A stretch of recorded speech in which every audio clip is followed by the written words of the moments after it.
tous, merci de votre présence.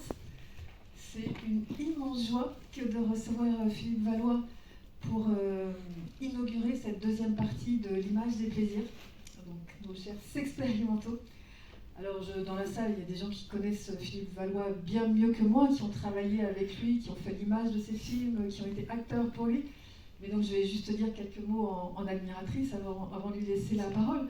Donc Philippe Valois est bien sûr cinéaste, mais je voudrais surtout parler de ça. Il est écrivain également. Il a publié ce merveilleux livre, donc Philippe Valois, La passion selon Valois, sous-titré Le cinéaste qui aimait les hommes, aux éditions Erosonix. C'est un livre de souvenirs donc, sur les 40 premières années, donc on espère un deuxième tome dans quelques années. Voilà, parfait. Il est presque terminé. Alors, on a tous lu, j'imagine, beaucoup déjà de livres d'autobiographie de cinéastes. On y apprend toujours beaucoup de choses sur le cinéma. Là, quand même, je dois dire, c'est un livre qui est assez passionnant aussi pour un autre point, qui est que Philippe nous raconte et se souvient parfaitement de tous les gens avec qui il a fait l'amour et comment. Donc, voilà, pour l'image et le plaisir, c'est parfait. Enfin, peut-être pas tous, mais beaucoup, en tout cas. Voilà, donc c'est une mémoire vraiment passionnante. Et bien sûr, donc de manière plus traditionnelle, disons, mais tout aussi émouvante, il raconte comment un jeune homme qui vient d'un milieu plutôt défavorisé, en tout cas très modeste, fait son chemin dans le cinéma, en dépit de tous les obstacles. Et là, il y a à la fois donc, du coup, des obstacles de classe, mais aussi des obstacles de préjugés, de sexualité, enfin, oui. Dans une société qui est violente quand même à l'époque. Et c'est un trajet qui passe par des voies vraiment extraordinaires, que je trouve, qui manifeste un esprit d'initiative, un élan vers la vie permanent. Alors par exemple, un des premiers gestes que fait Philippe, je le dis pour les jeunes cinéastes dans la salle, je sais qu'il y en a, c'est parce qu'il a envie, voilà, il va à Cadaqués filmer Salvador Dali, voilà, juste parce qu'il a envie, donc c'est magnifique et il y arrive. Voilà, c'est un chapitre extraordinaire. Ou bien autre épisode, alors qui est très peu raconté, mais qui moi m'a enchanté, c'est que vous avez été aussi, Philippe, assistant sur Queimada de Gillo Pontecorvo, que je trouve un grand cinéaste assez dévalorisé en France, mais vraiment pas du tout à bon escient. Donc un grand film anticolonialiste avec Marlon Brando. Et puis, donc on apprend dans cet ouvrage certains des films qui ont influencé votre œuvre. Et par exemple, pour une année, les 3 films qui vous ont le plus marqué, c'est une triade que je trouve à la fois très inattendue, originale et très représentative de votre film. Johan, c'est donc Mademoiselle de Tony Richardson, donc, qui est une adaptation bien sûr de Jean Genet, et qui est l'histoire d'une passion physique très, très intense, qui est complètement exacerbée, et qui est bien sûr inadmissible socialement. Le deuxième film de la triade, c'est L'Oiseau de paradis de Marcel Camus, que vous aimez pour sa poésie. Oui. Et tout le monde quittait la salle, tellement ça les ennuyait à Bordeaux, et moi j'étais fasciné. Et la même chose avec Mademoiselle, le film de Tony Richardson. J'étais avec ma grand-mère parce qu'on allait beaucoup au cinéma ensemble, donc j'avais 16 ans à peu près. Et ma grand-mère était scandalisée, elle n'arrêtait pas de dire que c'est immoral, c'est immoral, c'est immoral. Les gens lui disaient, Madame, partez si ça ne vous plaît pas. Et, non, mais c'est dégoûtant, tout ça. Bon, j'ai dit, moi, on s'en va, Philippe, on s'en va. J'ai dit, non, moi je reste. Et je suis resté. Et pour moi, c'était assez initiatique comme film. Parce que... Mais je trouve qu'on en voit l'influence plutôt dans Nous étions un seul homme, d'ailleurs. Peut-être, oui. Sur le rapport à la Terre, par exemple, oui, au paysage. Enfin, bon, on ouvre les journées d'études Philippe Valois. Et puis le troisième, alors ça m'a bouleversé évidemment, c'est La Chinoise de Jean-Luc Godard, dont la réflexivité, le travail permanent sur ce que c'est qu'une image, ce que peut une image, se retrouve, je trouve, directement dans Johan. Donc c'est une autobiographie que je trouve magnifique parce qu'elle est débordante d'amour, de sincérité, en dépit de tous les obstacles, de toute l'adversité que vous rencontrez.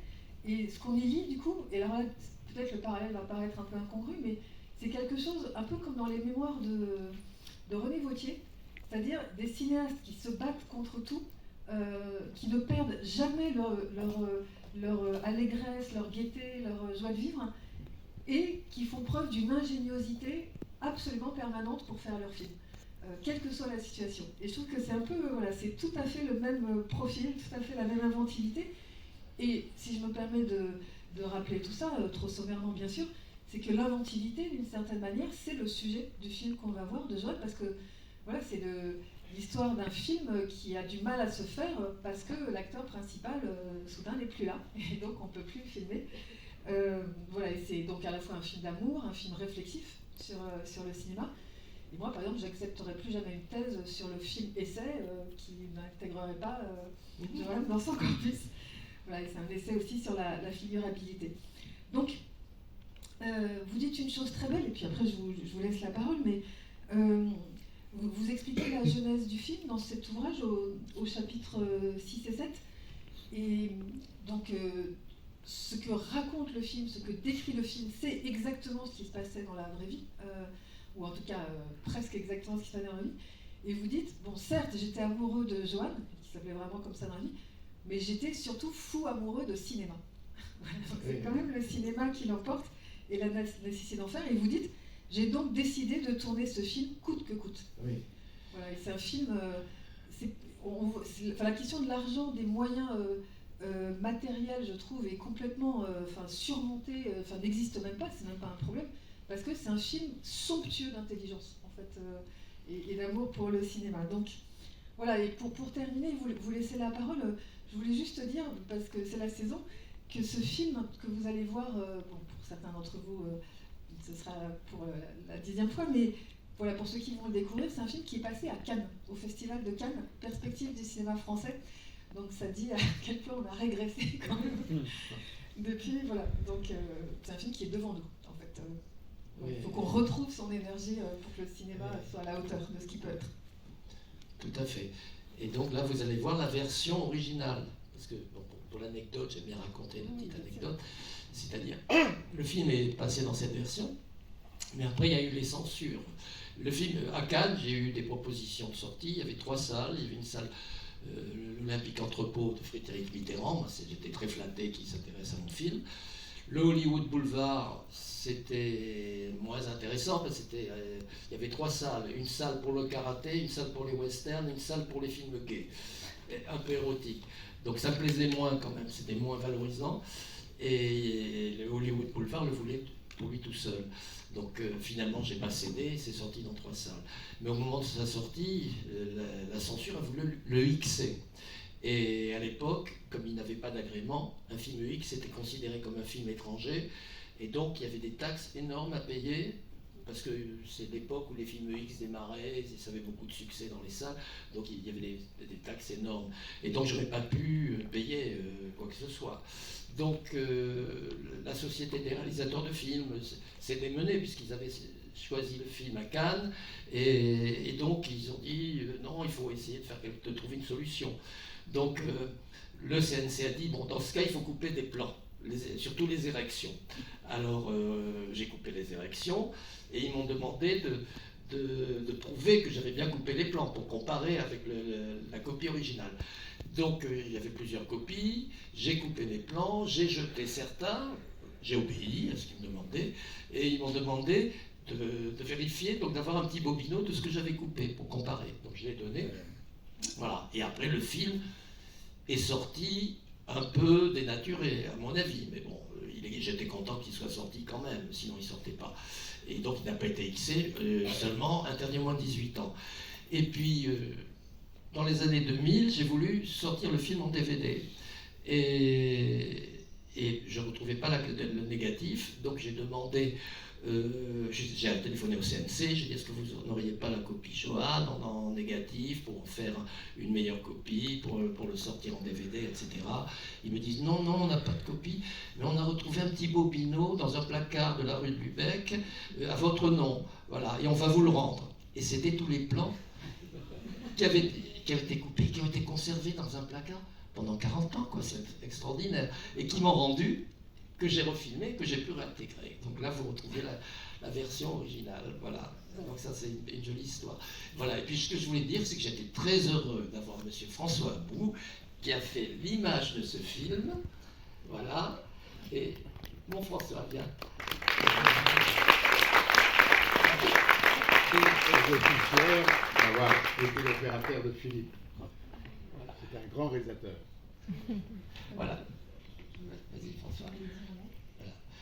Parce que François, au départ, je cherchais, j'avais quelques moyens, c'était des copains qui mettaient un peu d'argent dans le film, parce qu'il fallait quand même à l'époque la pellicule 16, que ça coûtait cher. Alors, vous verrez, il y a beaucoup de noir et blanc parce que ça coûtait moins cher, surtout pour la pellicule et les tirages.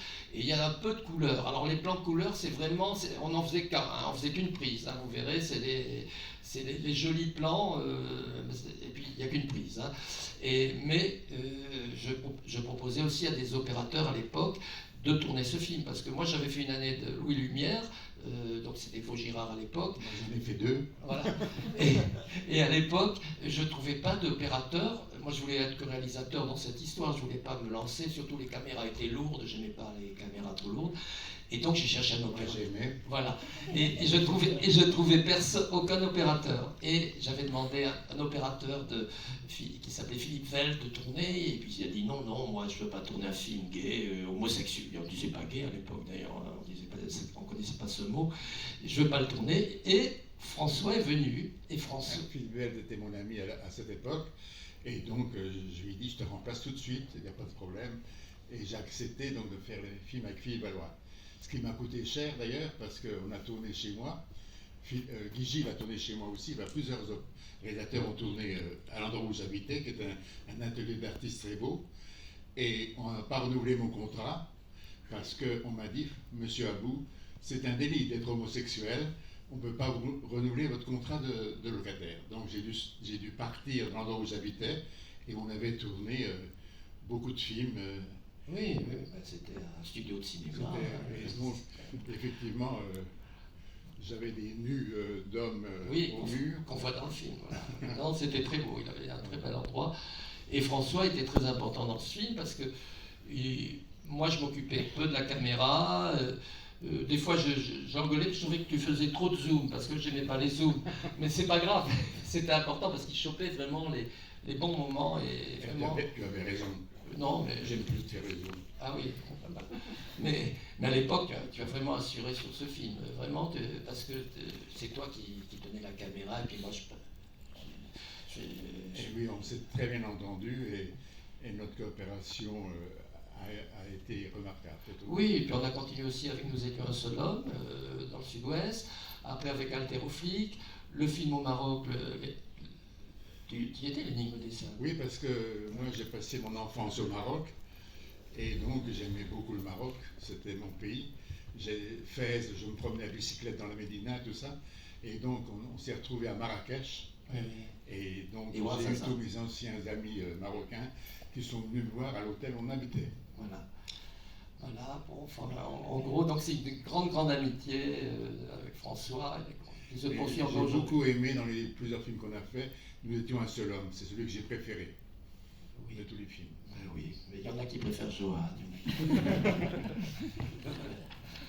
Merci beaucoup. Merci. Et merci à vous, je suis vraiment touché par toutes vos émissions.